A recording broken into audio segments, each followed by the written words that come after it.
I'm always obsessed with what I meant to say, and when I try to make sense of it all, I get lost in the moment and let the moment slip away. There's something about the words you say, I hear them when you're not around, and there's something about that look in your eyes and your voice's sound. Well, we can leave this town, pretend that that's the problem. We can live without, or we can live without. And then you tell me, someday it's alright with me.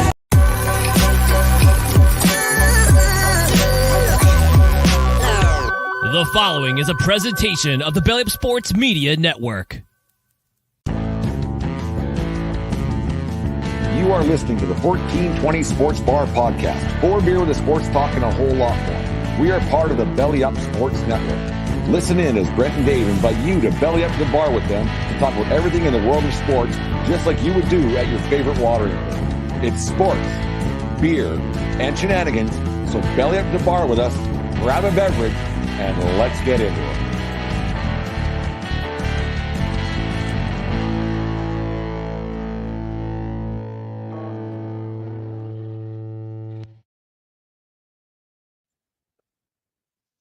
The 1420 Sports Bar Podcast, show number 315 for this July the 3rd, 2023. Remember, we are part of the Belly Up Media Network. Go to bellyupsports.com and check out all their great articles and other podcasts such as Craft Brewed Sports at bellyupsports.com. And tonight, use the SeatGeek app or SeatGeek.com for 20% off your tickets for maybe some tickets for Independence Day down in the States. You can get 20% off by using promo code 1420POD at SeatGeek.com today. And thank you for making us a part of your weekend and your summertime fun here at 1420 Sports.com or 1420 Sports Bar Podcast. But it's been a week or so, Dave, since we've done this, and a little out of practice. How was the weekend? You were out watching baseball on our big day, Canada Day here in Canada. How was the weekend? Weekend was awesome. Watch the kid play baseball. So, as a dad, there's not much better things you can do than getting out there and watching your kid compete. I will say this, on July the 1st in Langdon, Alberta, it was 34 degrees and not a tree in sight. So got a little hot for Papa. Holy, I got a flip-flop tan that you've never seen, brother. Yeah. It was so hot, but the kids had a good time, and we were out there watching the boy compete, and he had a good weekend himself. Did you get any fireworks into your system? I know you're a big fireworks guy. I saw some after the Bulls game on Saturday night at Spit Stadium. I actually ended up, me and Deanne sat right at home plate. We had some chairs. We went, I took my rightful spot at home plate after the game was done. Did you get yourself any fireworks on Saturday night? I did not. That's the one thing on my checklist I wanted to see that I did not get to see. It was actually quite windy, and we were a bit away. And, by the time we would have got to the fireworks, they started at 10:30 and then gotten back. It would have been closer to midnight. The boys had a game in the morning, so we didn't even worry about it. The boys were having a good time. But you know what? I want to talk about this. I was lucky enough to see some fireworks on July 2nd at Langdon, Alberta. I got to witness something that not many people get a witness. Okay. I also had something on July 1st that was sports related as well, but you can go right ahead. And you go first. You start first. You go right ahead, because I know you're quite proud of this whole situation. What you've seen, I've never seen live. So you go ahead first. I witnessed an immaculate inning. Immaculate inning. I'm sure everybody does know, but I am going to say 9 pitches, 3 strikeouts. It happened at the top of the first, and the kid that fucking delivered that to me was my boy. He got up there, top of the first inning. He set the fucking tone. 3 strikeout, 9 pitches. Good morning, good afternoon, and good night. Just like that. See you later. Done deal. Eh? You got old Jasper must have been smiling ear to ear, probably barely able to talk, because I know Jasper, when he gets a little excited, he starts to hyperventilate almost when he talks. He doesn't know what's going on sometimes. So it must have been a proud moment, not only for Jasper but for yourself. Oh, for sure. Like after the second one, it was like, holy shit, that's 6 pitches, 2 strikeouts, and then he did it, and then like it was awesome on so many levels. A, that I got to see it. B, that it was my kid. C, it pumped his team right up, like because like they were in a team of 13 and unders, and they were playing in a tournament of 16 and unders. So 2 of the kids That's bad planning, but whatever. Yeah. But nonetheless, 2 of the kids that he struck out were 15 years old, and he came as soon as the inning was over. Like I was like to Kaylee and to the parents, it was like, "Fuck, that was an immaculate inning." And we're all talking, and all of a sudden, the boy is right behind me with a baseball. He goes, "Here's the ball. Here's the ball." And like we're saving this ball, and like fucking right, we're saving this ball. Like when he's my age, he'll have that ball. If he doesn't do another thing in baseball, he'll have a ball that says he pitched an immaculate inning on July 1st, 2023, and that's a cool moment. That's one of the things that you never know when the sun is going to shine on that dog's ass, and the sun shined on it that day. Well, that's one of those things I've been trying. I think we talk about a lot on our show here, Dave, about minor sports, and those are moments that you're supposed to grab as a kid. And later on, when we're done, we were talking about I think the last show last Wednesday, that the moments that you remember if you go onto the big leagues, or you go on to sell insurance, or become a construction guy or whatever. You always have those moments with your buddies 10, 20, 30 years later when you're sitting around the local watering hole. Those remember when days, and the stories. The problem that Jasper has with that story, he can't boat it up anymore. Like that's good as it gets. Like he can't lie about it and make the story any better, because like 3 ground balls in a row. All right, right on. But like 3 strikeouts in a row, that's immaculate. It doesn't happen very often. He can't say 3 up, 3 down. It was immaculate because like that's it. 9 pitches, over. 3 strikeouts. So he can't make that story any better, which is a bad thing for him, as we know when we start talking about our glory days back in whatever we were doing, his glory days. That's it. Stories it. So all his buddies like, yeah, Jasper, we know you struck out 3 guys on 9 pitches. Right on, man. Like there's not a diving catch involved. There's not this guy. Like the guys he struck out might get better over time. Right, yep. He might talk about that, and they're not telling any stories, eh? No, like it's just like kid, they're just a nameless victim. Man. Yeah, some kid who sells insurance, something Lethbridge. I don't fucking. He talks about it all the time on his dad's podcast. For fuck's sakes, I don't know. He's a guest. No, that's a pretty cool story. When you told me about that last night, because then Deanna and I started talking. Because she does her idea of a perfect game, an immaculate game, and everything else. She has a lot and a no hitter. It's all different. She has it all convoluted and all screwed up. That's pretty cool that Jasper got that situation. I'm sure as the summer progresses, he'll tell that story probably at least 3 more times, I'm thinking. And what was cool about it as well, like everybody really understood it, right? Like it really picked the team up. It was the top, like I say, it was the top of the first. They're playing against a team older than them, and they ended up winning the game. He went 4 2/3, 9 strikeouts on 94 pitches. I don't know if we're supposed to let 13-year-old kids throw 94 pitches. Throw 106, who cares? Whatever. Keep going. But he was good, and he left the game winning 8-3. They ended up winning the game 9-8, and we're happy about everything about that. So a no decision, but that's what happens in baseball. We all get it. And his team was so happy for him. And like when I was talking with the parents and kids, Jasper was awesome today. Jasper was awesome today. And hear the kids say that, as a dad, that's pretty cool. It was really, my chest was a little puffy. Yeah, like I understand the reasoning for pitch counts to an extent in youth baseball. I get it, but who never had a pitch count? Nolan Ryan. He did okay. One of those things, right? I will say this: after 4 2/3, the boy was done. Like he was. Well, and he was... but that's the thing is that like usually when a kid quits throwing strikes, it's not because he's tired. It's because usually it's between the ears that gives up on him. Really, when it comes down to it, like it's one of those things. Like they get a little frustrated with themselves, and on it goes. But that's a pretty cool story. Yeah, on Saturday night, Dave, in the 8th inning at the Bulls game against Swift Current, they're full house the whole bit. 2 on, none out, ground ball to third base, triple fucking play. I just what the hell's going on? Like. Yep. Boom, boom, boom. Third baseman, yep, bing, bang, boom, done. And the play at first, it was a half stepper, but it wasn't a banger by any means. So I was like, holy Christ, that's good. So we didn't have to worry about the fireworks situation. That really helped our scenario out on Saturday night there. It was good game, good crowd. The whole thing was a lot of fun. The second inning, there was a close play at home plate, and I called the guy out from Swift Current. He was out, and the coach come down the line. He wanted to have a little discussion with Brent Redlinski about my decision there, and he says to me, he says, how did he word it? He says, well, my player back there says he's out, and I said, well, what do you think he was going to fucking say? And he said something about, well, he says he's out. I said, well, this isn't really a democracy. This isn't how this works. Like, and would he have said he's safe? That's what I said. What's he gonna? If he said he was safe, would we be talking? I said, just go back to, and Dersh was in the crowd. He thought I was going to run the guy. I heard Dersh yell in the back, go, send him, Redlinski, send him. I'm like, no, I'm not going to do that. Second inning of the game. Yeah.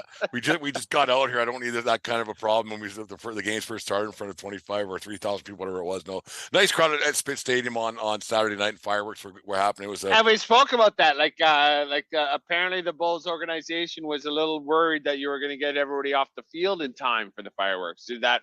No, the game was over. Right? Like I was off the field 10 o'clock, and then sat in the dressing room, had some beers and everything else, waiting for the players to disperse, everything else, and then the fans were allowed on the field to watch the fireworks from the field. You could sit there, and me and Deanne, we took our rightful place right at home plate, a couple of folding chairs out there, and I was back where I was the 45 minutes or an hour before. I was like, oh Christ, we're doing this again. So no, it was a good night all around. Dave, when we recorded last Wednesday night, the New York Yankees were playing the Oakland Athletics, and unbeknownst to me, and I'm a biggest, you can see all the crap behind me, I'm a biggest Yankee fan as you got going around here.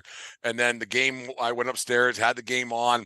Domingo Germán threw himself a perfect game, unbeknownst to most. Yes, it's on the West Coast. Yes, it was against the Oakland A's. But in general, that might have been the most silent, perfect game in baseball history. What's your thoughts on that?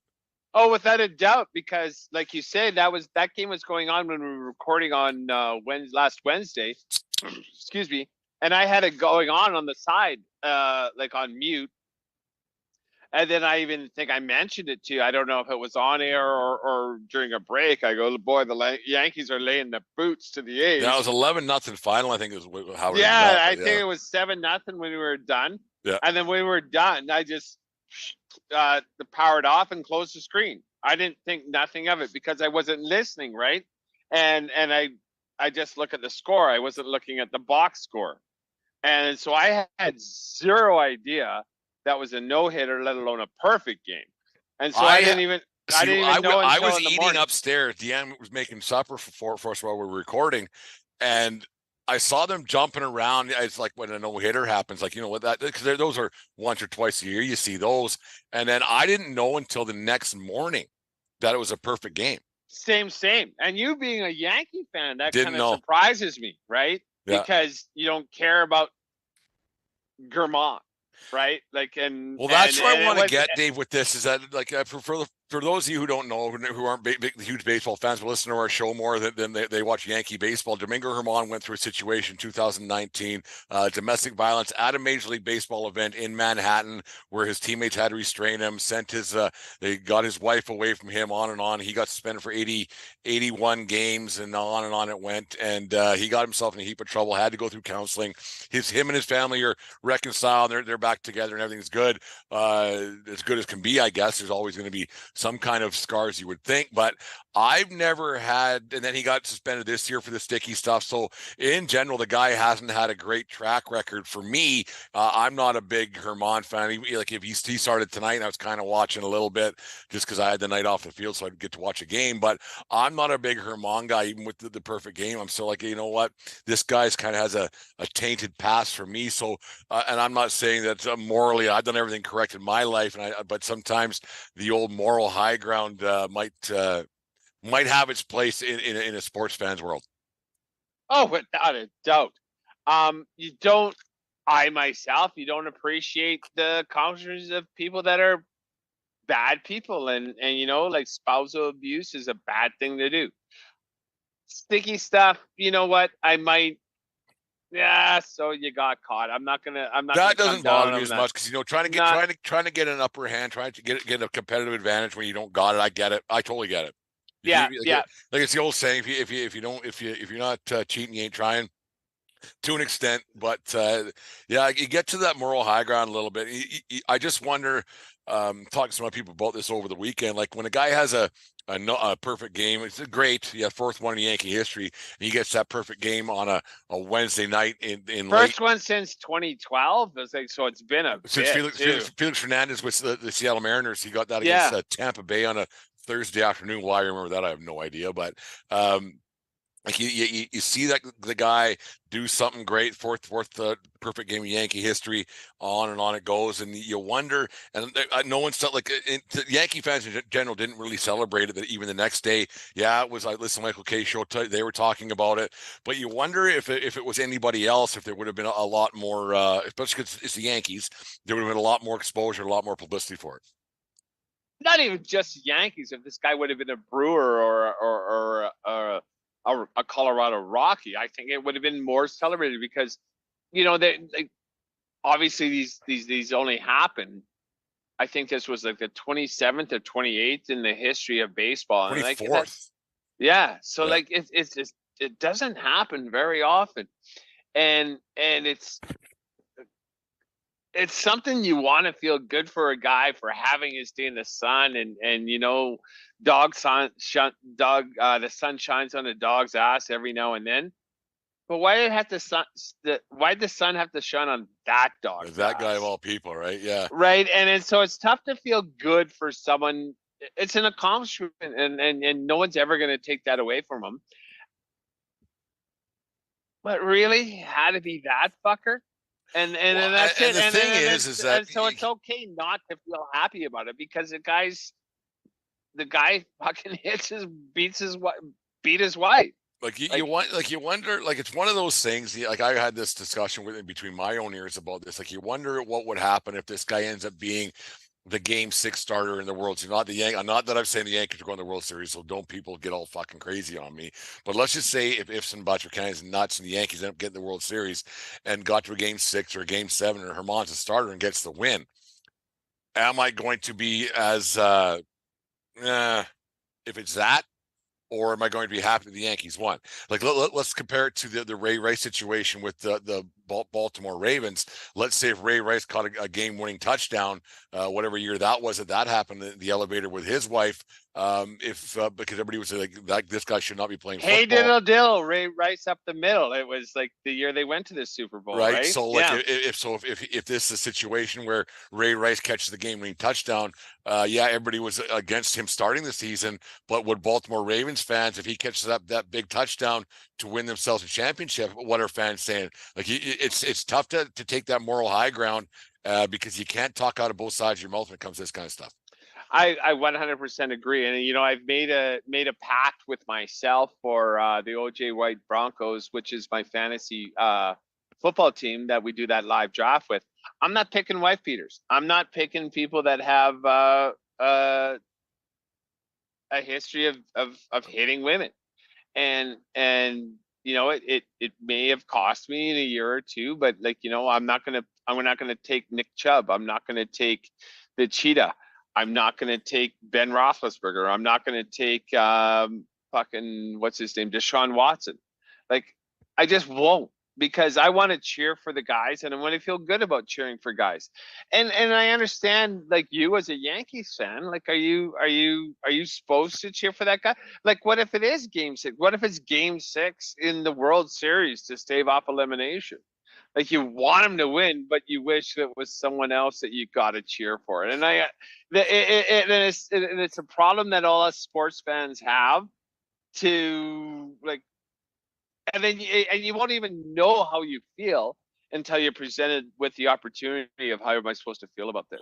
And that's the thing, Dave, is do sports franchises have an obligation to their fan bases, maybe to not, how do you, to not put us in this situation, I guess, to have to cheer for a guy like this, for a guy who's made some, and where is that line? Like, where is that line? Like, is it spousal abuse? Is it drunk driving? Is it a drug problem?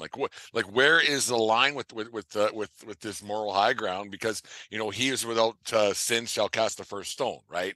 So, like, where is it when it comes to fandom and everything else? Or do you just, because let's just say for sake conversation, because that's what we're doing here. It's what podcasts are. Crazy. What a thought is that I am going to lay it on the line that there has been some people in the past in the world of sports who've done some unsavory things that we never heard of because there wasn't social media, there wasn't 24-hour news stations, there wasn't 24-hour sports stations, and on and so on it goes, right? There weren't people doing investigative reporting to see every last little bit you did. So for every hat trick, there's a guy who got a hooker.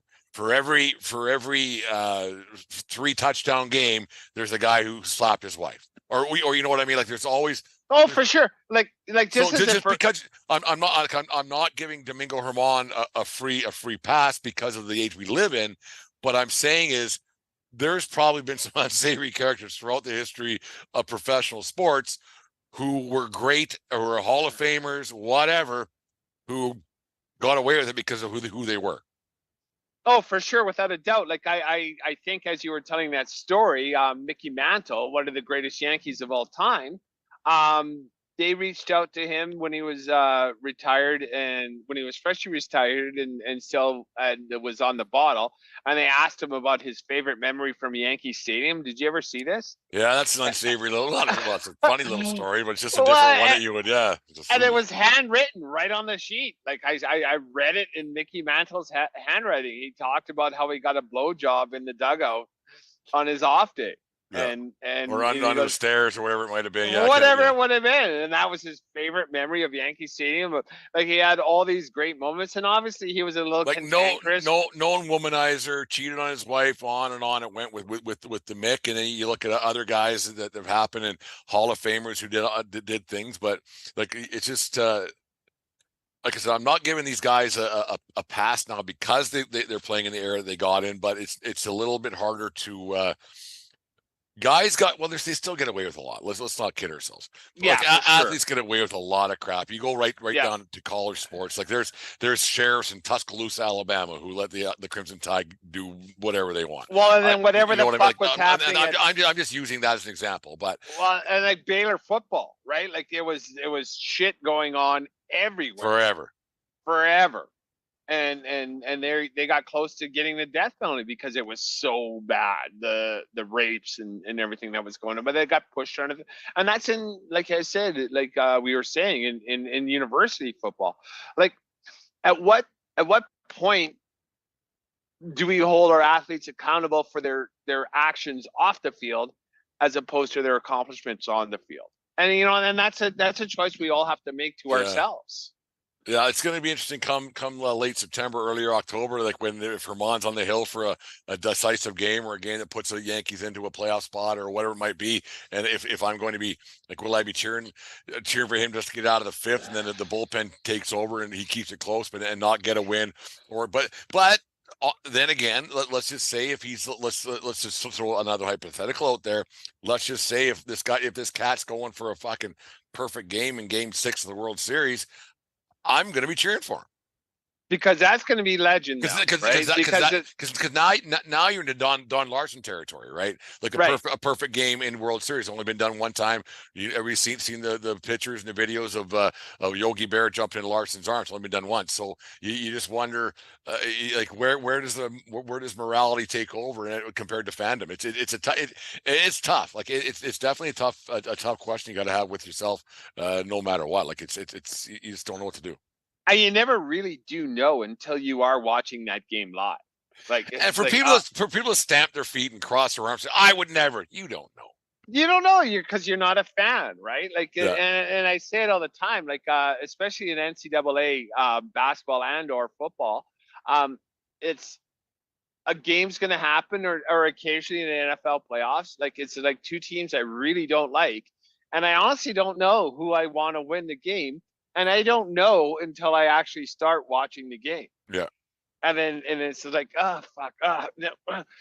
And then it's the one I always bring up is BYU and Notre Dame. I go, I don't know who I want to lose this game more. And then I find myself watching it. And it's like, actually, I think I do hate BYU a little more than Notre Dame. And that's a pretty rare thing. Not all Mormons, just the ones who go to BYU. I just said BYU. I didn't. No, I know. I didn't say Mormons. I said BYU. I'm fairly certain our listenership understood what you were talking about: the Catholics versus convicts, or the Mormons versus the Catholics. So I know exactly where you're getting. So I just laid it out straight and narrow for our listeners. It's like, Jesus Christ, I'm actually wanting Notre Dame to win a game here this time. So it's crazy how you don't think of those situations. Everybody's I would never. You don't know. Like you don't know until you watch. And then let's even put it to another level. Like you brought the NCAA tournament, you could just turn on March Madness on that first Thursday or whatever it's on, and just start watching the game. It's a great game, and then afterwards you might find something out. Do you feel shame? No. No, because it's just a game that I'm watching because it's on in March, and I want to watch. Yeah, it's a game you're watching, and who cares? And it's nothing that. I don't know. Like there's so many things that people are so against and so for and whatever. And I'm not going to say they're woke or anti-woke, because I still don't even fucking know what woke even means. I get so confused by the whole thing. But at the end of the day, I get confused with it. Like this is good. Whatever, right and wrong, and being nice and not being nice. But it's funny. Like I just want my team to win. Like right. Like let's say if there's people who are 85 years old who are Yankee fans since God knows when. They probably had no idea that Domingo Germán did whatever happened. You know, they listen to, they read the paper. They don't read the paper. They read the box score, right? Right. So does that make them a bad person for cheering for their team? No. And they know, but they would know that why he got suspended for 80 games, right? Yeah. So they would know that. They would know he's a little bit shady. But at the end of the day, it's like, fuck, those are the people, right? Like the people a generation older than us that are like, fuck, I miss the good old days when all we knew was the bot score. We didn't know what they did. We didn't have a clue. The worst thing we knew, the worst thing we knew, and I don't know what else Mario Lemieux's done, like at all. Or he could be an absolute saint, and you enjoy a dart, I enjoy a dart now and then, whatever it is. Like the worst thing we knew about Mario Lemieux or Guy Lafleur is that they smoked. That's it. They had a dart business deals, nothing. Families, we had no idea if they were married, divorced, nothing. They smoked darts between periods. That's the worst thing that we knew. Yep. And now we know everybody's everything, right? So it's odd, and that's the innocence of sports I kind of miss. Yeah, and when we say we miss it, that's fine. Ignorance is bliss, but as the society we live in, and we know everything about. We know more about shit that we don't care about than actually the shit we do care about, right? And that's a very good point. And the way that society is right now. Now I know more about the fucking Kardashians, whereas in 20 years ago I didn't even know about the fucking Kardashians, and I didn't know the shit that these kids did. And now they're fucking 19 years old and billionaires. Like that blows me away. And whatever, I'm not going to besmirch him for being billionaires, but I just don't get it. I'm allowed to not get it. But like, I'm gonna ask geez, you this. Like you're a big anti-Roethlisberger guy. You've yes. talked about it on the show a lot. Like you're not an apologist at all. You don't No, like, he's a product yeah. of the system. And Hype, no, let's not get into his quarterback, his quarterbacking, okay. whatever. I don't give a fuck about that one bit. Let's just say that the Denver Broncos, they had a chance to think that they had a Super Bowl contender 5 years ago when he was still doing okay. I'm talking about Big Ben. Yeah. And Big Ben, the John Elway makes the phone call to Pittsburgh and says, "Hey, we'll give you whatever shares in Walmart, and I'll give you 3 car dealerships outside of Denver to if we can take Big Ben out of Pittsburgh, and he'll be a Denver Bronco." What would your thoughts have been would you cheer for that team that year? What would your thoughts have been? The second I read that press release, I would have filed my divorce papers.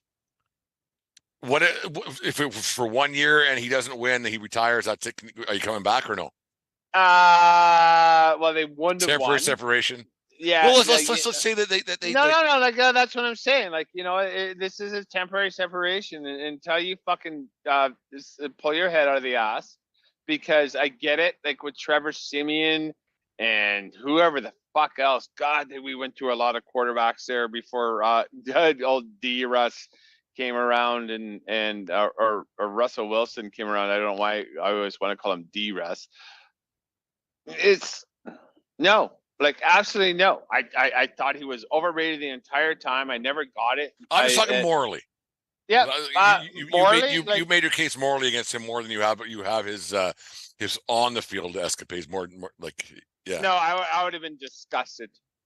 I would have been absolutely disgusted, and I would have filed separation papers. Separation papers. I've done it before. Are those a thing? Separation papers? Yeah, I don't. Yeah, I think you have to be legally separated. Like, I don't know if you file papers. I don't know if you like just, you know, do a post-dated check to yourself saying like I'm separated, and then after a year you're allowed to get divorced. I think we can audit that one pretty quick. If there's something that went sideways quick, I think you can get divorced pretty quick. I think you have to be legally separated for a year before you can actually get divorced. Huh.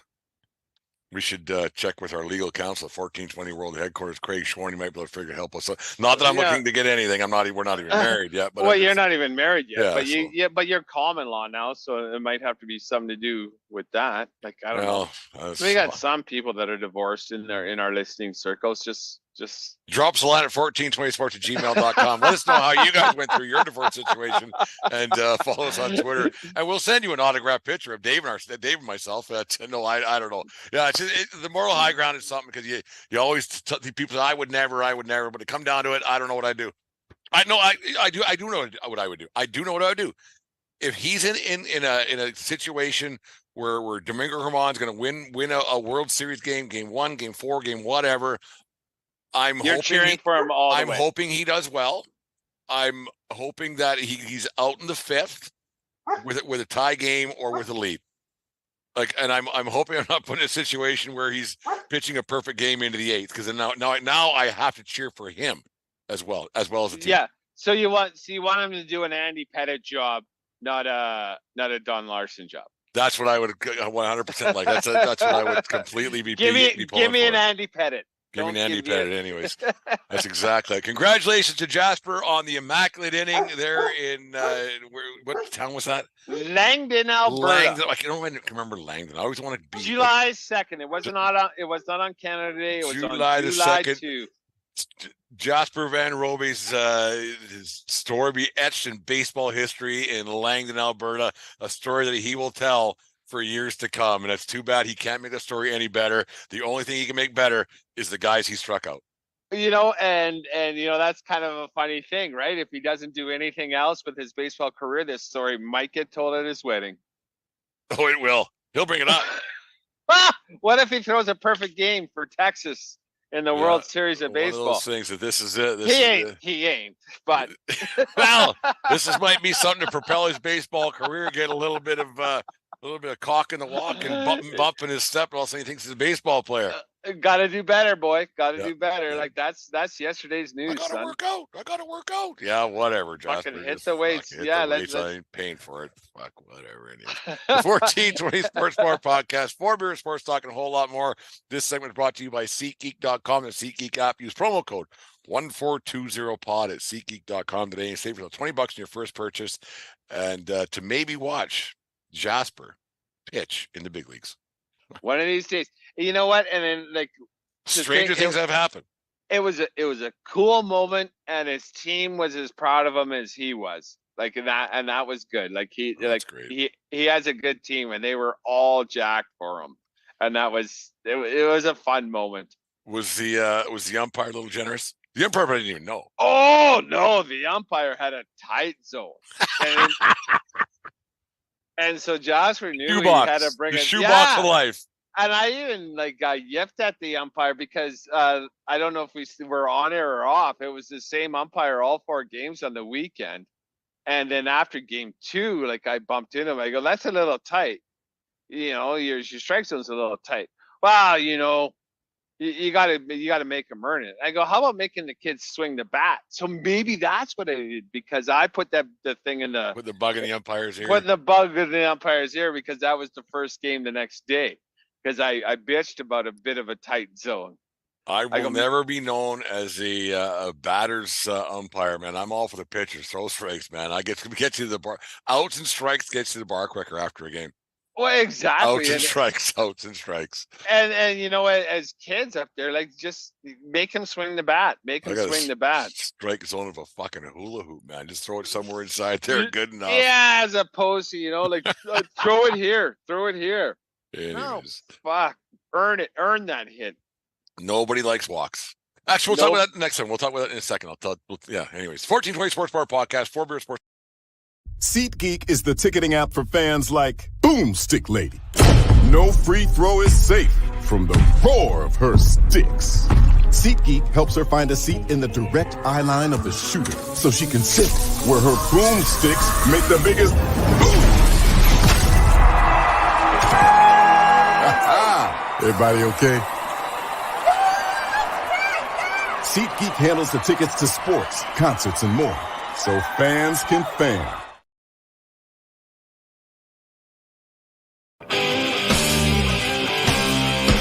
Take me out to the ball game. Take me out with the crowd. Buy me some peanuts and Cracker Jack. I don't care if I never get back.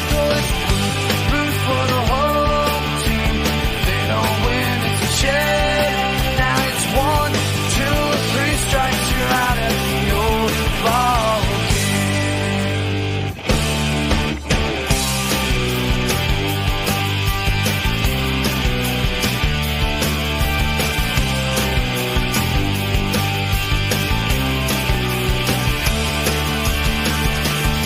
Now let's root for the whole team. If they don't win, it's a shame. Now it's 1, 2, 3 strikes, you're out at the old ball game. Oh, what a game! A message. You just listened to the 1420 Sports Bar Podcast. 4 beer with sports talk and a whole lot more. We are part of the Belly Up Media Network.